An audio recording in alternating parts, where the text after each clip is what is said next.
जिमूतवाहनस्य कथा। पुरा विदेह नगरस्य शुद्धकेतु नाम धर्मात्मा राजा आसीत्। प्राचीन काल में विदेह नगर का शुद्धकेतु नाम का धर्मात्मा राजा था।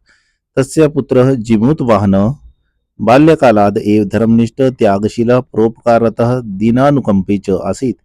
उसका पुत्र जिमूतवाहन बचपन से ही धर्मनिष्ठ त्यागशील परोपकारी और गरीबों पर अनुकंपा करने वाला था। सह स्वेच्छया धर्माचरणं कर्तुम राज्यं त्यक्त्वा वनं गतवान्। उसने अपनी इच्छा से धर्म का आचरण करने के लिए राज्य को छोड़कर वन में चला गया। एकदा सह सागर तीरे भ्रमण। एक बार वह सागर के किनारे पर भ्रमण कर रहे थे। एकम वृद्धम नागम विलोक्यति। एक वृद्ध नाग को देखा। यह अत्यंत दुखित आसीत, जो अत्यंत दुखी था। जिमूतवाहन तम पृष्ठवान। जिमूतवाहन ने उससे पूछा, किम कारणम भवता दुखस्य? आपके दुख का क्या कारण है? नागः नागराज। हे राजपुत्र, अस्माकम नागकुलम गरुणेन खाद्यते। हमारा नागकुल गरुड़ के द्वारा खा लिया गया है। प्रतिदिनम एकः नागः तस्मै दातव्य भवति। प्रतिदिन एक नाग उसको दिया जाता है। अद्य मम पुत्रस्य शंखचूड़स्य क्रम अस्ति। आज मेरे पुत्र शंखचूड़ का क्रम है, अर्थात बारी है। अहम कुल विहीन भविष्यामि। मैं कुल से विहीन हो जाऊंगा। इति कारणेन दुखितो अस्मि। इस कारण से मैं दुखी हूँ। तम दुखितम दृष्ट्वा जिमूतवाहन अत्यंतम द्रवित चित्तः जाता। उसको दुखी देखकर जिमूतवाहन अत्यंत द्रवित चित्त वाला हो गया। पश्चात विचिंत्य, और उसके बाद सोचने लगा। जिमूतवाहन उक्तवान। जिमूतवाहन ने कहा, यदि मम शरीरम गरुणस्य क्षुधार्थम पर्याप्तम स्यात्। यदि मेरा शरीर गरुड़ की भूख के लिए पर्याप्त है, तर्हि अहम तस्य स्थाने स्वदेहम दास्यामि। तो मैं उसके स्थान पर अपनी देह दे दूंगा।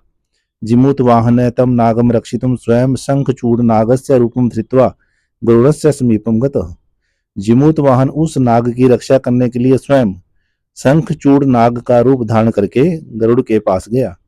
गरुड़ तम नागम, अर्थात जिमूतवाहन को गृहीत्वा शिलाखंडे क्षिप्त्वा, पकड़कर शिलाखंड पर फेंककर भोक्तुम आरब्धवान, खाना प्रारंभ किया। गरुड़स्य भोजन काले जिमूतवाहन किमपि कष्टम न दर्शितवान। गरुड़ के भोजन करने के समय जिमूतवाहन ने कोई भी कष्ट को प्रदर्शित नहीं किया। अत्यंतम सहिष्णुतया तत्र निश्चल स्थितवान। अत्यंत सहिष्णुता से वहां निश्चल पड़ा रहा। निर्विकार चित्तम तम दृष्ट्वा गरुड़ अचिंत्यत।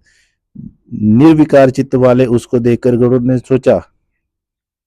ने सोचा, एषः न कोऽपि सामान्य नाग। यह कोई भी सामान्य नाग नहीं है। यह स्वमृत्युम समय अपि ईदृशम धैर्यम धारयति। जो अपनी मृत्यु के समय भी ऐसा धैर्य धारण कर रहा है। ततः स भोजनात् विरम्य तस्य वास्तविकम परिचयम ज्ञातुम दृष्टवान।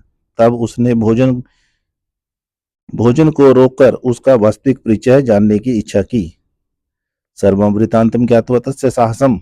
सारा वृतांत जानकर उसके साहस, कारुण्यम करुणा, परोपकार भावनाम च दृष्ट्वा, और परोपकार की भावना को देखकर, तम साधुवान सह मुक्तवान, उसको साधुवाद के साथ मुक्त कर दिया। सह उसने नागवंश से हननाथ विरम सह नागवंश से हननाथ विरंस्य। सह नागवंश से हननाथ विरंस्य। उसने नागवंश का हनन न करने का प्रण किया। इति सह नागवंश से हननाथ विरंस्य। वह नागवंश का हनन नहीं करेगा। इति प्रतिज्ञा अपि कृतवान। ऐसी प्रतिज्ञा भी की। तो इसका क्या शिक्षा मिली है? परोपकारे फलानि इससे क्या शिक्षा मिलती है? परोपकाराय फलंति वृक्षा। वृक्ष परोपकार के लिए फलित होते हैं। परोपकाराय वहंति नद्य। नदियां परोपकार के लिए बहती हैं। परोपकाराय दुहंति गावः। गायें परोपकार के लिए दूध देती हैं। परोपकारार्थम इदम शरीरम, और इदम शरीरम, यह शरीर परोपकारार्थम परोपकार के लिए है। देखने के लिए धन्यवाद।